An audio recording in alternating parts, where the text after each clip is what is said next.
Hi, I'm Donna Kirkendall from Central State University Extension. I'm a nutrition educator. Thank you for joining me today in this episode of Eating Smart, Being Active. Today we're going to talk about physical activity.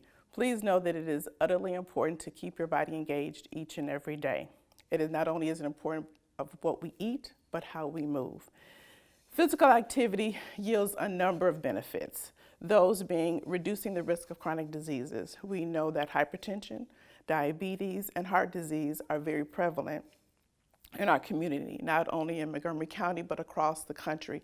So it is really imperative that we engage in physical activity because research suggests that engaging in physical activity will mitigate these chronic diseases and in some cases prevent these chronic diseases. Another key reason why we need to be sure we keep our bodies engaged is to maintain a healthy weight. Lots of times we're always thinking, can I get this a quick diet to drop 5 or 10 pounds? But regular physical activity over our lifespan keeps our weight maintained. Also, maintaining healthy bones. It is utterly important that we also engage in resistance training, strength training, and balance training, particularly as we go over the lifespan. Seniors, it is also important that you engage in physical activity to maintain really good balance. Another reason is really to improve energy. How many times do we find ourselves saying, I'm sleepy, I'm tired, I need to get more sleep? But you know, if we exercise, match it with good rest, 8 to 10 hours for most Americans, we can keep up the energy during the day and we won't need those 5-hour energy drinks. Another reason is to improve mood. It's important to know that it's not what we engage in every day in conversation, the weather, but also physical activity. When we get out, we get engaged, we get fresh air, that helps our mood. And then also, what's really important, particularly to our youth, is physical activity is imperative for them to be able to stay engaged in class, for them to have energy, and it also increases their positive outlook. As we know, our society is becoming quickly more and more technologically advanced, and with that, we are sitting more than ever before. We sit when we eat, we sit when we drive, we sit when we talk to our friends, when we're on Instagram or we're on Facebook. So we need to know that it's important that every step we take, every step that we can take throughout the day is absolutely important. So know that it's ideal to get about 10,000 steps a day, but you want to try to increase that so that you can try to maintain that energy. How many minutes a day of physical activity you need? The American guidelines for physical activity indicate that each week most Americans need to get, on average, about 150 minutes. That breaks down to roughly 30 minutes per day. So understand that the 30 minutes doesn't have to be done at all at once. It can be broken up in small segments. 10-minute increments would be ideal. So if that means pushing away from your desk and getting up and taking a walk to the copier, walking around the building, or even better yet, getting outside and maybe just kind of walking around the block, that will do it. Also know that there is a difference in moderate and vigorous activity.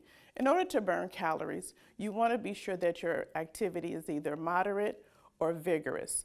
And you may be asking, what is the difference? Well, moderate activity, you would be able to move and be able to speak clearly, but maybe kind of breathy. With vigorous activity, you can kind of speak, but your breath would be more advanced, you won't be able to sing. So that would be kind of a good guideline to consider. When we talk about physical activity, you want to do something that you enjoy doing, something that would be easy for you to do. So whether it be gardening or whether it be dancing, simply walking or running, it's not about what you do, but that you do something that you enjoy and that you do it consistently. So say, for example, if you like going out with your kids and your kids are involved in sports and they're at the baseball field, you can run around, that baseball field. You can take those steps.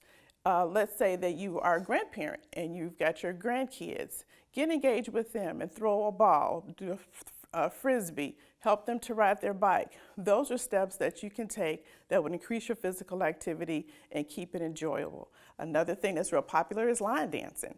We have line dancing all over the place. You know, you can turn on YouTube in your home, and you can do the steps there. You can also partner with a friend. Have a friend to engage physical activity with keeps you accountable, and that's really, really important, because there'll be one morning undoubtedly that you get up and you say, no, I'm not feeling this. But if you have someone to call on to keep you accountable, then you will stay engaged. And it's not that one day if you feel like you can't do it, you can not beat yourself up and you can start again the next day. It's not a race. It's just the hardest part is just to get started and to stay engaged. Now, one of the things that we also want to remember is safety. Safety is of the utmost importance. So if you've not engaged in a physical activity on a regular basis, you want to really consult your physician. You want to be sure that he or she is giving you the clear, the go-ahead to move forward. Next, you want to be sure that you warm up. In addition to that, you want to maintain hydration. You want to be sure that you're consuming water, preferably before, during, and after any physical activity. It's also important to know that you don't need to go to the sugary drinks like Gatorade or Powerade. Although they have electrolytes, they are used for particular purposes for athletes. So just keep it simple with some water. Also know that you don't have to go all out and get dumbbells like we have here or other instruments. You can use simple household products. Like here, what I have here is just simple canned goods. You can use this. This is almost probably like about a little bit under a pound. Something larger like a 28 ounce can of vegetable can weigh about a little under 2 pounds. And so when you use this, you walk around the house, you are helping to maintain and stay engaged in some physical activity. Other things that you can use would be something like this rice bag. This is a 2-pound rice bag, and you can use this in this way. So you want to do things that are simple, that are smart, that are cost effective, that are not really going to stress you out and maybe keep you thinking, okay, well, I have to do this or I have to do that. Lastly, we want to also let you know that you want to be sure that you are staying engaged each and every day. So with that being said, thank you so much. In the description box, you'll find a link to one of our walking videos. Thank you.